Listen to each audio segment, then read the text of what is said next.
Well, it seemed pitching was the priority. Just how would you assess what you feel like you guys were able to pull off today? Yeah, in some ways we were as focused as I can remember in a deadline. It was very clear we needed to add pitching. The position player group has been, excellent all year. I think the pitchers have fought through a lot of injuries and I think been really resilient. But we wanted to add reinforcements, and we certainly did that. Did the log jam you have in the infield really allow you to trade from that prospect area? Yeah, we traded good prospects, but ultimately one of our focuses was trading from areas of depth and some surplus. And we did that. We had some right-handing. We had have a bunch of infielders, and we traded some right-hand hitting infielders.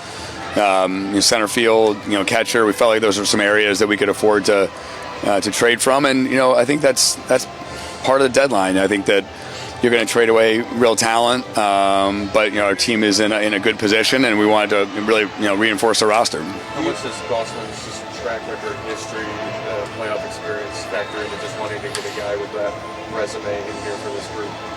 Yeah, I think you're always focused on that. I mean, guys have been part of midseason trades, guys that have pitched in the postseason. I think that it is super important, and I think when guys are playing for teams who are out of the race, I think that they're excited, and I also know. Talking to these guys and talking to even guys around the league, I think they're excited to play in front of our defense. Holmes, even with the idea that you have so much depth with giving up so much for rentals, giving up a lot for relievers, kind of goes against what you guys have done in the past. What led you kind of be so aggressive? Similar to last year, the controllable starting pitching market was really tough. Obviously we talked to a lot of teams about controllable starters. Candidly, we never got very close on that, and we were committed to adding starting pitching. Like I said, it's been a unique year that way. I think that probably added to some of that in the sense of the way this year's gone and the injuries of the pitching staff, the way these guys have battled through that. And I think we've had some really good developments in our player development system that allowed him. As far as controllable starters with Garrett, he's going to AAA, but how do you kind of view him now and then moving forward? Yeah, he's a guy we've always liked. He's having a really good year in AAA for the Marlins, and we control him going forward. So, we're going to need depth. We're going to need innings. He's likely to provide that here. But there's also a future play as well. We've always thought highly of him. And so it worked out. It lined up well. Jed, how would you assess Holmes? Because he seems to be the real wild card as far as so many different things that he could possibly do. Yeah. Well, I think he threw 73 pitches yesterday. Coming off the leg injury. So we have to decide exactly how we want to play that. But I think we love the fit from a shape standpoint. I mean, he's a fantastic ground ball guy, doesn't give up home runs. I think putting that kind of guy in front of this defense makes a ton of sense for us, and obviously we can figure out the role. He's going to be a starting pitcher, but obviously there's his track record as a fantastic closer. Certainly that's something that is a little added bonus potentially. He's ready to be activated.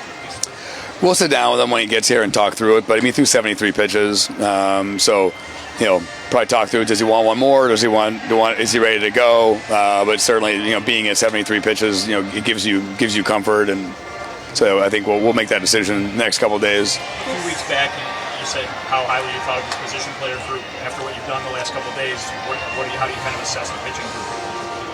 I think we're more talented than we were 48 hours ago. Like I said, I think these guys have battled and done a really good job. We've used so many different guys. I think our coaching staff has done a terrific job with them as well. But certainly, I think providing more talent and more depth, that was something that was critical. There's 2 months after 50 games, and you can't really make outside additions. We spent the entire season making outside additions, like small, just trying to sort of get through the season. I think this was sort of the last exit ramp to add guys to be able to get through the rest of the season, and I think that's critically important. There's no more waiver trades anymore. So given how the season's gone, given how we've had to consistently make those kind of moves over and over, I think like really reinforcing our pitching staff for this last 50 games made a lot of sense. Was the contract control of Puffer John a deciding factor in being able to give a ball? Yeah, I mean, the reliever market was probably the tightest market. I felt like that was a challenging market. Getting a guy with a great arm and great strikeout rate. We don't have a ton of swing and miss in our bullpen. Hopefully, some guys that do have swing and miss will come back. But that was certainly the control played into it. And like I said, I think that some developments in player development did as well. Jed, how important is it, the belief that you have in this group? How important was it to be aggressive to show that belief that you have in this group that could go deep in October? I think every season is different at the deadline. It's never quite the same. This year we had really clear goals based on how the team has played. And, I mean, certainly the resilience this team has shown, I think, has been really special. And so I think we did the things that we felt like would honor that and I think would, like I said, reinforce the roster over the next 50 games. The way the season has gone, I think that was something that was really important with 50 games left. Was Gausman on your mind way back when he started against you, and just sort of ignore that and look at the bigger picture and things like that? To be honest, no, I didn't know where the Blue Jays would happen there, and it was that was one of the strangest things about the market. I don't remember looking at the standings or playoff odds as much as I have over the last week, just because teams are moving in and out of it. The American League is so jumbled. The National League, parts of the National League are jumbled together. A lot of teams around 500. So really figuring out who is going to be buyers and sellers in this market was challenging. I mean, even up to today, asking teams what direction they're going to go in. And I remember that some, but not as much as this year, where you just really didn't know where teams stood. And I think for a lot of teams, it was kind of their outlook going into the season was obvious in what they did at the deadline. I think there's some teams with the same record that made the opposite decisions based on where they are in their life cycle or what their expectations were. And I don't remember having as many teams with similar records as they do right now. What do you think about adding Tyrone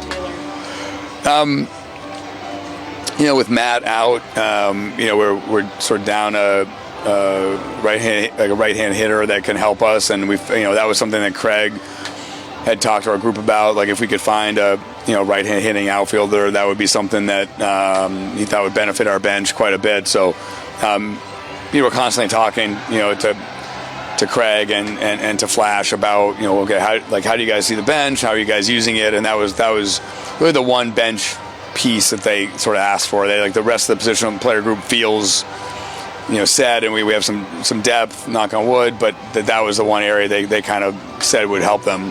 Off of that, just the hand-wrist thing for Shaw has seemed to linger. Is he able to fully swing at this point? Like, where is he at in his progress? Yeah, it has. I think linger is a good word. I think structurally he's in a good place, but wrists are kind of funny injuries for a hitter. He hasn't been able to take batting practice or anything yet, so that added to that with Taylor. But the hope is certainly that he comes back this year and helps us, and I feel like we're a much more complete team, and I think having him and Pedro really gives us tremendous depth in that area. When the market was that fluid, how late in the game was it that you find out Gausman is a realistic option, and is that you continuing to check in, or do they reach out? How does that sort of come together when it's that fluid? Yeah, over the I'd say, what day is today? Maybe Friday or Saturday became clear that he was going to move, and he was, like I said, he was a clear target. And really the starting pitching market, I mean, like I said, we were on everybody. I think that is really the trade deadline is such a matchmaking game. I think that it's who likes your prospects, how do you line up? There's teams you just don't line up with, and it's very obvious right away that this person that you're getting connected with over and over is not going to happen, and that happens, and that's so it felt like with Toronto, in New York, it felt like we had matches, and I think that's how deals get done. You don't always have that, but when they, this year, some deals lined up. There's been other years where it can be frustrating when the things you really want to do might not come to fruition. Was there any of your prospects you go, I need to have him leave, but he has to go? Always. I mean, I think that all these guys, ideally you don't trade prospects, but at the same time, we're here to win. We're here to make this roster better. We've invested a lot in this roster, not just financially, but in terms of how we put the roster together. It's a really good team, and so I think that's part of the being in contention and being in a good position. You have to make those decisions, and I think that's you have to draft well, you have to develop well, and if you do those things, then you can afford to make those kind of trades, and you can replenish behind them.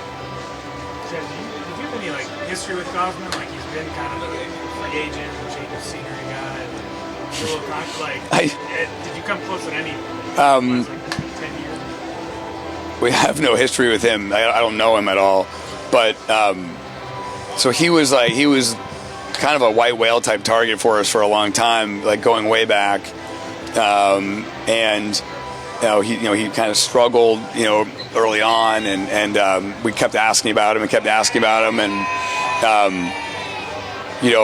I want to say he was Baltimore, and then he was Cincinnati and Atlanta, and then we never acquired him. He went to San Francisco and took off, and we're this is what we've been asking about this guy for years, and kind of thinking this is the talent he had, and then great job by the Giants. They finally brought it out of him, and he's been excellent ever since. But yeah, he was a guy that we really went after for a long time. I mean, this again going back to, I don't remember the exact years anymore, but going back to Baltimore. I was saying way pre 2020. I think 2020 was the year he went to San Francisco and broke out. But yeah, no, it's that's my history with him, is that we tried to acquire him for 2 years.